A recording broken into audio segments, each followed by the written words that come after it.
Una dictadura no se mantiene solo con votos, sino con miedo, manipulación y violencia sistemática. En este episodio hablaremos sobre la maquinaria del poder nazi, la Gestapo, la propaganda, los primeros campos de concentración, por qué el verdadero horror no empezó con la guerra, sino que empezó mucho antes. Bienvenidos a Tras las sombras de la historia. En episodios anteriores hablamos del ascenso de Hitler y cómo la democracia puede caer paso a paso sin hacer ruido, hasta transformarse en una dictadura. Hoy vamos a adentrarnos un poquito más en lo que nos referimos cuando hablamos a una dictadura, para que podáis llegar a haceros una idea de lo que verdaderamente esta significa. En el abril del 33, pocas semanas después de que Hitler llegara al poder, se creó la Gestapo, la policía secreta del Estado. Su misión: detectar, interrogar y eliminar toda oposición al régimen. Pero la Gestapo no era una fuerza gigantesca. En Berlín, por ejemplo, había solo unos 7.000 agentes para millones de personas. ¿Cómo funcionaba entonces? A través del miedo y de las delaciones. Cientos de miles de ciudadanos alemanes denunciaban a vecinos, colegas o inclusive familiares por supuestas actitudes antialemanas, por chistes sobre Hitler, por no saludar con Heil Hitler. Muchas veces la Gestapo ni siquiera necesitaba investigar. La sociedad se había vuelto un instrumento de control. El mensaje era claro: no digas nada, no pienses nada, no confíes en nadie. En toda esta historia, la propaganda también juega un papel importantísimo.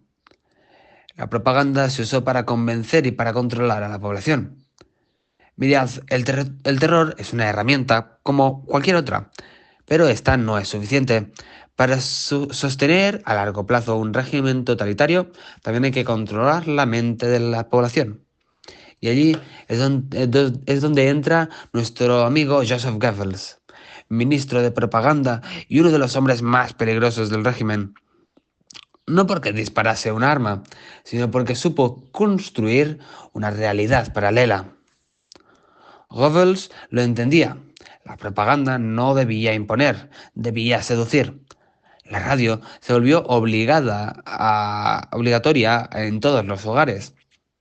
El mensaje llegaba cada día, cada hora. Las películas mostraban un mundo en el que Alemania ya era justa, heroica, y donde sus enemigos eran traidores y parásitos. Los niños desde las escuelas eran formados en el amor a Hitler. Los libros de texto cambiaron. La historia fue reescrita. También la biología. Todo giraba en torno a una idea. El pueblo alemán es superior. El enemigo está dentro y solo el Führer puede salvarnos. Y cuando repites una mentira lo suficiente, se vuelve una verdad. Y más en una población como la que los alemanes eran. Un pueblo que llevaba muchos años en la pobreza, miseria absoluta, y que tras la llegada del Führer, sinceramente, tampoco había cambiado. En este punto entran en juego los primeros campos de concentración. Muchos creen que los campos de concentración comenzaron con la Segunda Guerra Mundial, pero el primer campo fue creado en marzo del 33, en Dachau, apenas semanas de que Hitler llegara al poder.